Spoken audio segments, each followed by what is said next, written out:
Mothers are some of the most amazing people I know. They are warriors, nurturers, servants, and leaders all at the same time.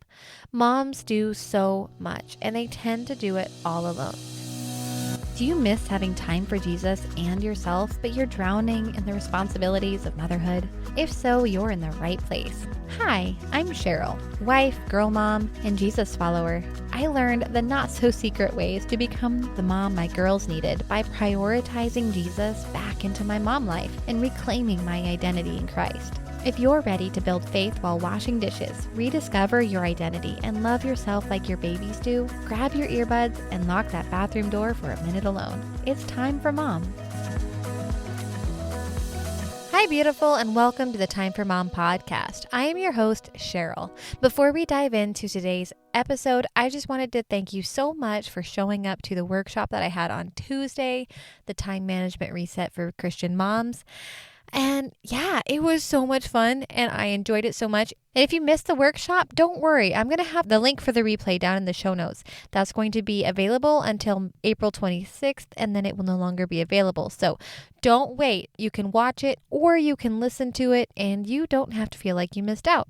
There's also some special discounts and codes in there that you will not want to miss out on. So on with the show. Today's devotion was originally called Containers and Community. Part of what I do as a work-from-home wife and mom is try to keep the house running at a reasonable level of efficiency. That's the goal anyway. My efforts don't always yield the results I want.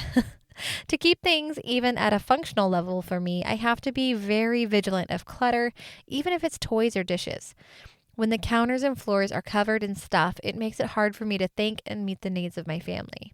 Since I've discovered this about myself, I regularly rearrange our house to find more efficient and mentally peaceful layouts that work with our living arrangements.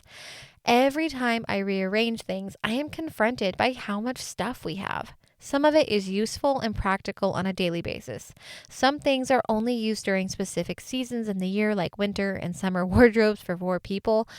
But other things, I couldn't even tell you where they came from.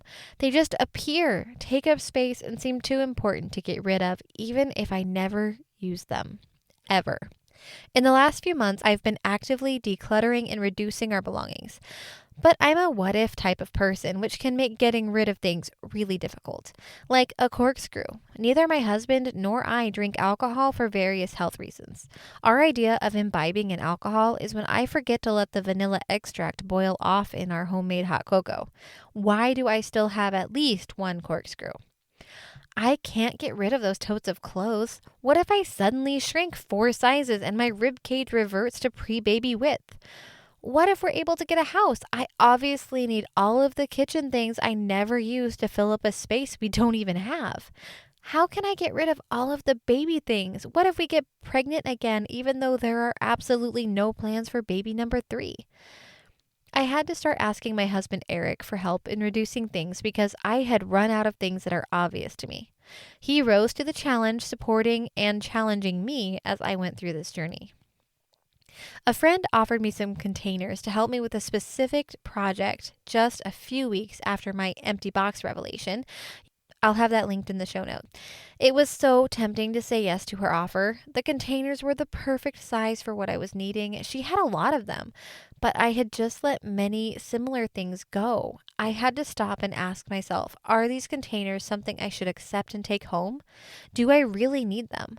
Or would they make me lose progress on what I have been trying to accomplish in making our home a more peaceful place? The answer I came up with is no, I should not accept them. No, I don't need them, and yes, they would make me lose progress. While her intentions were good, she didn't know I had been actively decluttering because I hadn't told her. If she had known, she wouldn't have asked if I wanted more because she would have wanted to help, not make things harder. Mothers are some of the most amazing people I know. They are warriors, nurturers, servants, and leaders all at the same time.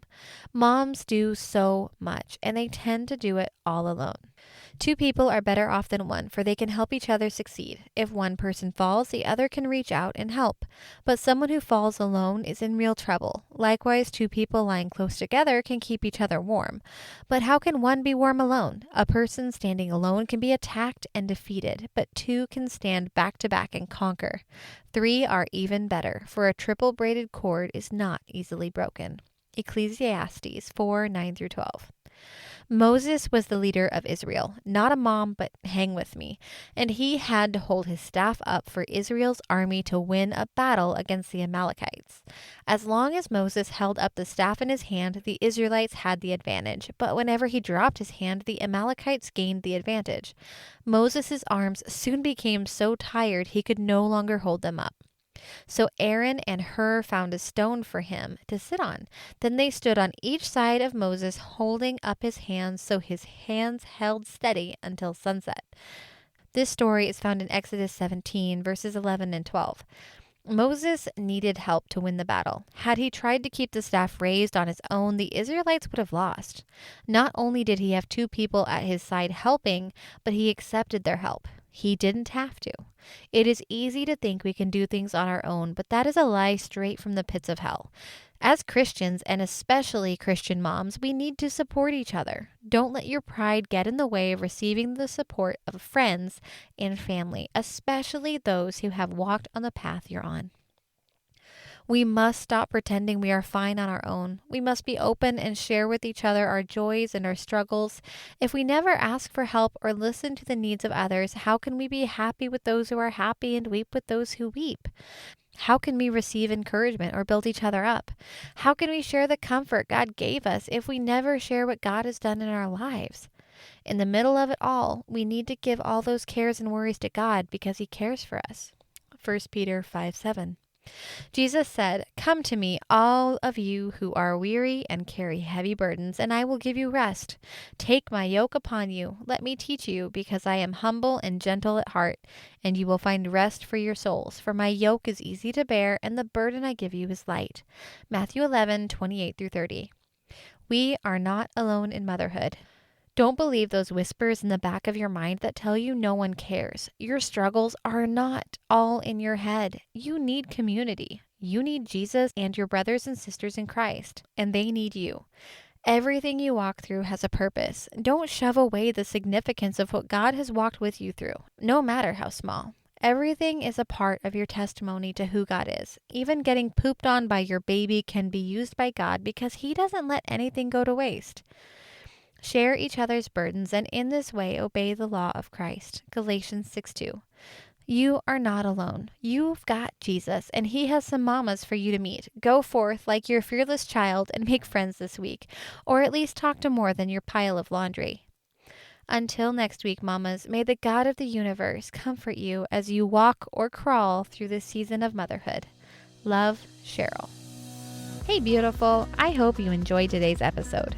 If so, would you take 30 seconds to share this with a mom who is wading through those mounds of laundry and dishes and wishing for just a little me time?